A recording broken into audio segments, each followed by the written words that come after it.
গরমে স্বস্তি দিতে সিলিং ফ্যান প্রায় সারাক্ষণই চলে। ঘরে ছোট্ট শিশু বা বয়োজ্যেষ্ঠ থাকলে একাধিক ফ্যান একসঙ্গে চালানোরও প্রয়োজন হয়।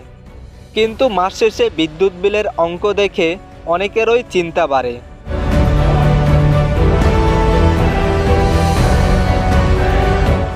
বিশেষজ্ঞরা বলেছেন, আসলে একটি ফ্যান চালাতে খুব বেশি খরচ হয় না, বরং অন্য যন্ত্রপাতির ব্যবহার ও ভুল হিসেবেই বিদ্যুৎ বিল বেড়ে যায়।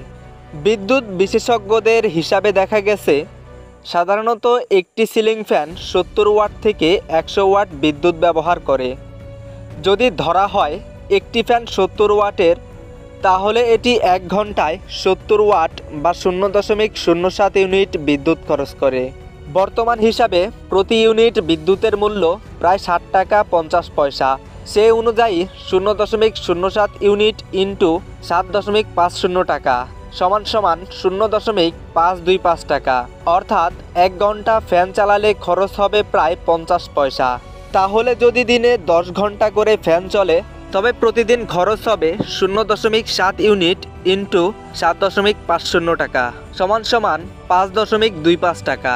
1 মাসে 30 দিন, সেই খরচ দাঁড়াবে 157.5 টাকা, অর্থাৎ প্রায় 158 টাকা।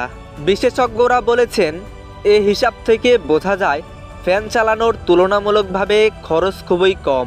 বিদ্যুৎ বিল বেশি এলে তার পেছনে কারণ থাকে অন্যান্য যন্ত্রপাতির অতিরিক্ত ব্যবহার বা লুকানো বিদ্যুৎ অপচয়।